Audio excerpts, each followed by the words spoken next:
प्रणाम दोस्तों, आपका आपके अपने चैनल आस्था भक्ति एवं श्रद्धा में स्वागत है। दोस्तों, शास्त्रों में एकादशी के दिन को बहुत पवित्र बताया गया है। मोक्षदा एकादशी को मोह का नाश करने वाला उत्सव माना जाता है। जिस प्रकार अन्य एकादशियों के दिन भगवान श्री विष्णु का पूजन किया जाता है, उसी प्रकार मोक्षदा एकादशी भी श्री हरि को समर्पित होती है। ग्रंथों में लिखा गया है कि द्वापर युग में महाभारत के समय श्री कृष्ण ने अर्जुन को जब गीता का ज्ञान दिया था, तब मोक्षदा एकादशी का ही समय चल रहा था, इसलिए इसे गीता जयंती के नाम से भी जाना जाता है। माना जाता है कि इस दिन रखे गए व्रत से मनुष्य समस्त पापों से मुक्त हो जाता है।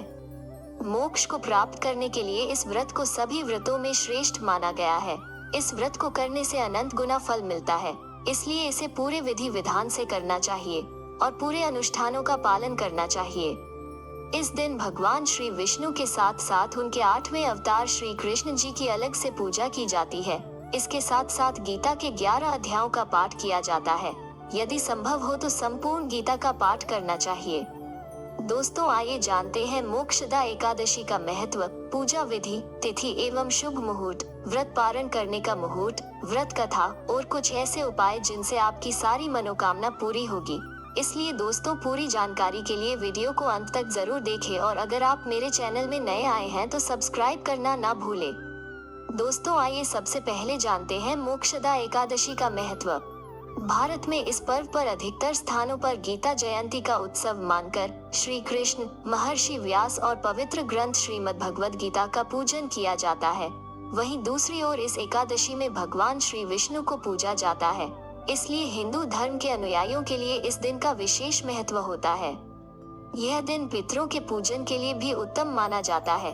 कहा जाता है इस दिन विधि विधान से किए कर्मकांड से पूर्वजों को मोक्ष प्राप्त होता है और उनका आशीर्वाद मिलता है। इसी दिन जब अर्जुन अपने कर्तव्य पथ से विचलित हो रहे थे, तब भगवान विष्णु के अवतार श्री कृष्ण ने कुरुक्षेत्र में 45 मिनट तक गीता का उपदेश अर्जुन को दिया था। मोक्षदा एकादशी के दिन गीता को पढ़ा जाता है और उसमें दिए गए उपदेशों को जीवन में धारण किया जाता है। दोस्तों, आइए अब जानते हैं मोक्षदा एकादशी की पूजा विधि। एकादशी व्रत एकादशी से ही आरंभ हो जाता है और द्वादशी को पारण के बाद समाप्त होता है। मोक्षदा एकादशी पर आप व्रत से पहले संकल्प लें। इसके बाद पूजा स्थल को गंगाजल से पवित्र करें और विष्णु जी को गंगाजल से स्नान कराएं। अब भगवान श्री हरि विष्णु को रोली, चंदन, अक्षत आदि अर्पित करें। तत्पश्चात पीले फूलों से श्रृंगार के बाद भगवान को भोग लगाएं। विष्णु भगवान को तुलसी के पत्ते चढ़ाएं तथा इसके बाद भगवान गणेश जी, भगवान विष्णु और माता लक्ष्मी की आरती करें। दोस्तों, आइए अब जानते हैं कि मोक्षदा एकादशी कब है और क्या होगा व्रत पारण करने का मुहूर्त। मार्गशीर्ष मास में मनाई जाने वाली इस एकादशी को शुक्ल पक्ष में आने वाली एकादशी तिथि के दिन मनाया जाता है। आप ध्यान रखें कि पारण मुहूर्त में व्रत को खोलना चाहिए। व्रत खोलने के लिए यह सबसे शुभ समय माना जाता है। वर्ष 2021 में 14 दिसंबर को मंगलवार के दिन मोक्षदा एकादशी का उत्सव आने वाला है। 13 दिसंबर सोमवार की रात 9:32 पर एकादशी की तिथि का शुभारंभ हो जाएगा और मंगलवार की रात 11:35 पर इस एकादशी तिथि का समापन हो जाएगा। मोक्षदा एकादशी का पारण मुहूर्त 15 दिसंबर बुधवार की सुबह 7:06 से 9:10 तक रहेगा। इस एकादशी में 2 घंटे और 4 मिनट की अवधि का पारण मुहूर्त होगा। दोस्तों, आइए अब सुनते हैं मोक्षदा एकादशी की व्रत कथा।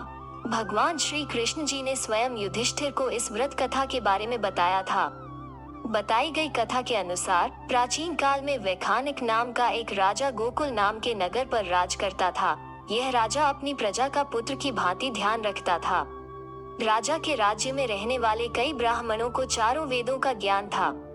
एक रात्रि राजा को ऐसा स्वप्न आया जिससे कि वो भयभीत हो उठा। उसने अपने उस स्वप्न में अपने पूर्वजों को नरक में दुख भोगते हुए पाया। कष्टों को सहन करते समय राजा के पूर्वज उसे नरक से मुक्त कराने की विनती कर रहे थे। ऐसा दृश्य देखकर राजा बहुत दुखी हुआ। राजा ने एक प्रसिद्ध विद्वान के पास जाकर अपना स्वप्न विस्तार से बताया और इसके उपाय के बारे में पूछा। राजा ने कहा वो अपने पितरों की शांति के लिए कोई भी तप, दान, पूजा और व्रत आदि कर सकते हैं। कृपा करके इसका जो भी उपाय हो उसे मुझे बताएं। तब ब्राह्मणों ने राजा को पर्वत ऋषि के आश्रम में जाने का सुझाव देते हुए कहा कि वो भूत और भविष्य के ज्ञाता है, वो अवश्य ही आपकी समस्या का समाधान कर देंगे। ऐसा सुनकर राजा शीघ्र ही उस आश्रम के लिए निकल गया। तब उस मुनि ने राजा को बताया कि तुम्हारे भूतकाल में किए गए पाप के कारण तुम्हारे पूर्वज नरक में दुख भोग रहे हैं। यदि तुम अपने परिवार सहित मार्गशीर्ष में आने वाले एकादशी के व्रत को करोगे तो उससे प्राप्त पुण्य से तुम्हारे पितर नरक से मुक्त हो जाएंगे। राजा ने ऋषि को दंडवत प्रणाम किया और उनके द्वारा बताए गए मोक्षदा एकादशी के व्रत को किया। वायपे यज्ञ के समान फल देने वाले इस व्रत को करने से राजा के पूर्वजों को स्वर्ग प्राप्त हुआ। इस व्रत को करने से सभी कष्टों का नाश हो जाता है।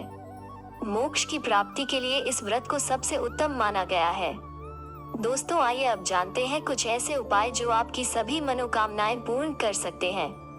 दोस्तों, आप अपनी मनोकामना पूर्ति के लिए यह पहला उपाय कर सकते हैं, जो कि इस प्रकार है। आप एकादशी पर भगवान विष्णु की पीले रंग के फूलों से पूजा अवश्य करें। इससे आपकी हर मनोकामना पूरी हो सकती है। पीले रंग के पुष्प जगत के पालनहार भगवान श्री हरि विष्णु जी को बेहद ही प्रिय होते हैं। दोस्तों, अगर आप कर्ज से मुक्ति चाहते हैं तो उसके लिए आप करें यह उपाय। एकादशी पर पीपल के वृक्ष पर जल चढ़ाएं। पीपल में भगवान विष्णु का वास माना जाता है। इससे कर्ज से मुक्ति मिलती है, साथ ही आर्थिक स्थिति में सुधार आता है। दोस्तों, भगवान श्री हरि विष्णु जी का आशीर्वाद पाने के लिए आप ये अगला उपाय अवश्य करें। एकादशी पर पीले रंग के फल, कपड़े व अनाज भगवान विष्णु को अर्पित करें। बाद में आप ये सभी चीजें गरीबों को दान कर दें। ऐसा करने से भगवान विष्णु जी का आशीर्वाद प्राप्त होता है। दोस्तों, अपने परिजनों के सुखी जीवन के लिए आप करें यह उपाय। आप एकादशी पर भगवान विष्णु को खीर का भोग लगाएं। ध्यान रखें कि आप खीर में तुलसी के पत्ते डालकर भोग लगाएं। इससे घर में शांति बनी रहती है और परिजनों के बीच भाईचारा बना रहता है। दोस्तों, घर की सुख शांति के लिए आप जरूर करें यह उपाय। एकादशी की शाम तुलसी के सामने गाय के घी का दीपक जलाएं और ओम वासुदेवाय नमः मंत्र बोलते हुए तुलसी की 11 परिक्रमा करें। इससे घर में सुख शांति बनी रहती है और घर में किसी भी तरह का संकट नहीं आता है। दोस्तों, तो आइए इस मोक्षदा एकादशी के पवित्र दिन हम सच्चे मन से भगवान श्री हरि विष्णु का ध्यान करें और उनकी कृपा प्राप्त करें। जय श्री हरि विष्णु। अगर आपको मेरा वीडियो अच्छा लगा हो तो इसे लाइक करना न भूलें तथा मेरे चैनल को सब्सक्राइब जरूर करें। अगर आपके कोई सुझाव है तो उन्हें प्लीज कमेंट में जरूर बताएं। धन्यवाद।